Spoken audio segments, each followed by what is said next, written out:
We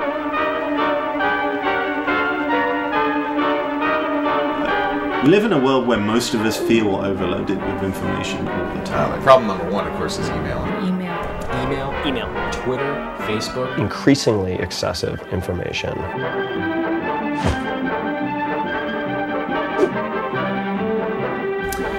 Life hacking is a way to optimize your life. My name is Ramit Sethi, and I'm the co-founder of PBWiki, and I also run a blog called I Will Teach You to Be Rich. So that you can work towards something meaningful. Well, just as we hack our machines and our code, maybe you could hack your life. You could, modify it or bang on it in such a way that it worked better for you. First of all, I have always been completely obsessed with paper products. I'm Merlin Mann. I am a writer, speaker, and independent broadcaster. I've discovered that I'm not alone in this. It's like if you're like this guy who's been walking around his whole life feeling really bad because you're really into hot chicks in high heels crushing mice, and then you suddenly discover the internet and realize there's like 5,000 people that are already paying $40 a month for videos of that, you're like really happy because now there's a name for it. And that's part of the life hacking thing for me. It's like I've always been obsessed with things like office supplies and self-help books and calendars. And it's always, since I was a little kid, my mom was in real estate, and I just had all this great crap sitting around that I play with. I play Office. Other people are playing Doctor and like touching each other's wangs, and I'm sitting there trying to get people on my schedule. And a lot of the problems of being organized are things that geeks face all the time. I was a tech writer, and I was the person who coined the phrase life hacks for my sins. And geeks are very good at coming up with these little solutions, these tiny little micro improvements. It's the way their minds work. So I started saying, look, I guess that there's a bunch of stuff like this. What are your favorite ways of hacking? Not computers, not technology, not machinery, but how do you hack your own life to make things work the way you wanted to? So what I did was I sent out a questionnaire. I sent out a questionnaire to about 70 of the geeks who were kind of sickeningly overproductive. So I went into it expecting that people had written programs to sort of master all of this, right? And that was kind of a thing that when I walk down this path, I end up writing. I'm one of these people who will spend 6 hours writing a computer program or something that will save you 2 minutes over 6 months, right? So I sort of expected that that's what they would do. The surprising thing is what I found is that actually a lot of people got their efficiency doing the opposite. I always say, somewhat in jest, that I'm just the laziest guy you ever met. I mean, I don't wake up early and work on my most strategic thing. I try to sleep as late as I can. I'm David Allen, founder of the David Allen Company, also the author of Getting Things Done, The Art of Stress-Free Productivity. If you grew up in America, we have something called the Protestant or the Puritan ethic, which sort of translates down to, look, if I'm not feeling at least slightly guilty about how much harder I should be working than I'm currently working, I'm going to hell. But that got built into our culture very big. So hard work, equated with a good person. If people think, well, the way to get rid of the pressure is to work harder, you can never work hard enough. So my edge was, well, how can I be as lazy as I can and still produce results so I can afford my house and my car and, the other kind of golden goodies or things that I want in my life. That is, as long as there is a problem to be solved or a desire to be met, American ingenuity will not rest. So I'm always thinking about, is there some easier way to make something happen? But if I'm saying, what's the easiest way to get from here to there, I don't want to get too organized because that's too much work to get from here to there if I have to get too much structure. So I'm always looking for what's that just enough structure but not any more than that. Seems we could save a lot of time if we do it that way here. But we've been getting by all right so far. I don't see much percentage in changing now. Well, I just thought it would save time for everyone, especially me. Well, I'm sorry we don't do things more to your way of thinking. But I told you she was becoming impossible. Mr. Barnes, I thought you appreciated all I've done here. I do, Betty. I just didn't expect such resistance to new ideas. The calendar pad helps Jean to keep track of her many responsibilities and to establish a regular schedule. Why GTD hit such a nerve? And my first book, the Getting Things Done book, keeps selling 15-20% more every year since it was published. The publisher can't believe it. They're going, what's going on out there? Now I think it's in 28 or 30 languages, and it kind of keeps spreading around. So, and of course, it hit a nerve, I think, in the tech community to begin with, and that's how I think that was a big catalyst in expanding this, and the life hackers kind of caught onto it then. The computer people seem to be almost as lazy as I am. You know, and they're in an enabling field. I mean, the whole idea of computers is let's make life easier. So how do I take a system, apply it to something that's potentially complex, which will simplify it, speed it up, and make it more elegant? You know, GTD is not a tech system. It's really system independent, but it was the tech people, I think, really caught onto it. I think sometimes we look at that stuff and a lot of us kind of roll our eyes because it seems like it's, how can I put this gently? It seems like it's a book that's written for the person we'd never want to be. And so I think one reason, to be really honest, one reason I love Getting Things Done, the book and the system, and that I think a lot of people really like it, is it's about verbs. It's a book about verbs. A lot of these are books about nouns, capital letter nouns, and mission statements, and values, and excellent, whatever the fuck that means.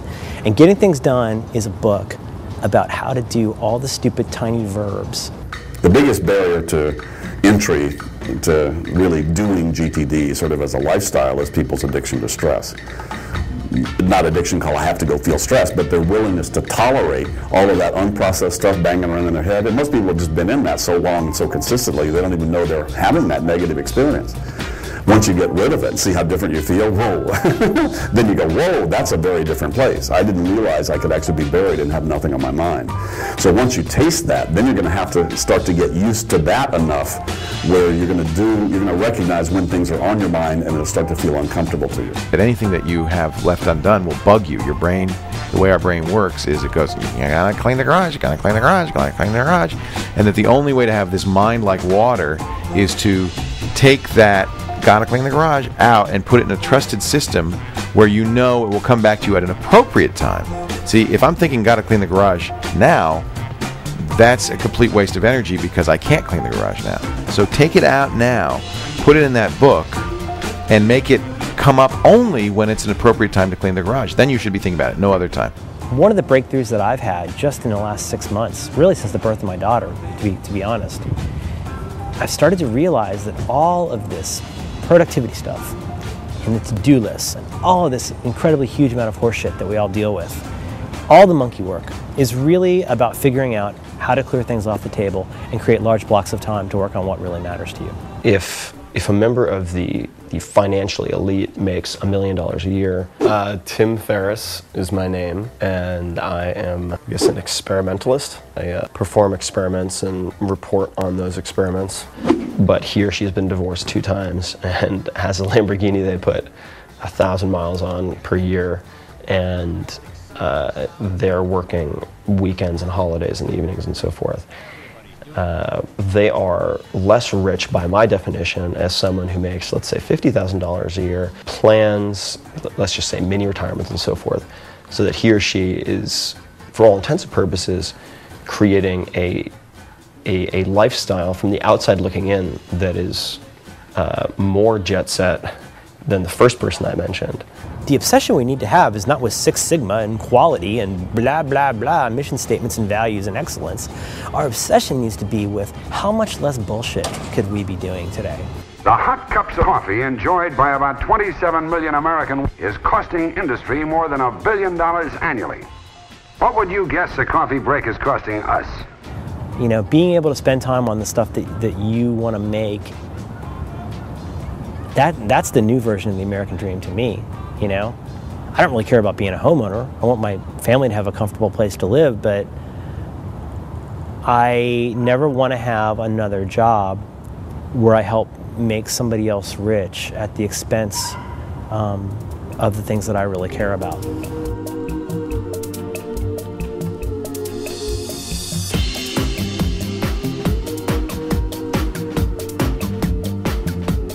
Reading about productivity is not being productive. It's preparation for being productive. So I think much like reading anything,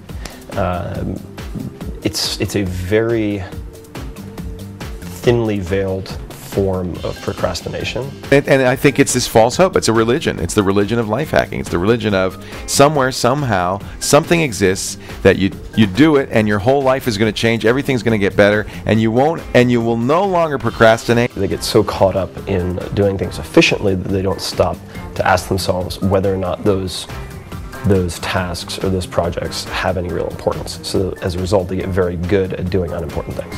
And I see people doing that today. I see people with their little getting things done methodology. You know, I've got 43 folders, and I've got, and I've been working, and they spend hours setting up this system because it's far preferable to actually getting things done. And then, so they set up the system, and they use it. It falls apart pretty quickly. So then they say, well, you know, the problem was my system was too complicated. So I'm going to set up a much simpler system. And so they set up another system. People spend more time with their systems than they do actually getting things done. Man, I've set up so many systems. I've taken every course in time management. I've done every book. I've bought all sorts. I can't tell you how many Franklin planners I've bought. You know, personal productivity is personal, and people all want the one-size-fits-all answer, but personal productivity is inherently personal. No one person's circumstances will be the same as someone else. No one person's priorities will be exactly the same as someone else. Life is only getting faster, and the thing is, it's getting faster not at a linear rate, but at an exponential rate. So there's no solution that ultimately is going to keep up. And I think ultimately what we've all got to do is give each other some slack. Why are people so interested in these things? And, you know, it's not because we've magically become incompetent at managing our lives. I think, you know, a lot of people, the problem they come to is they sort of come and say, look, I have 100 things to do this week. How do I organize myself so I can do these sort of, you know, I can do 20 things every day? And Lifehacks is an attempt to answer that question, but the real question you have to ask is, why do you think it's a good idea for you to do 100? Who told you you had to do 100 things? Why don't you just say, well, I'm going to do 20, and then I'm not going to do any more because I can't, and I'll go nuts?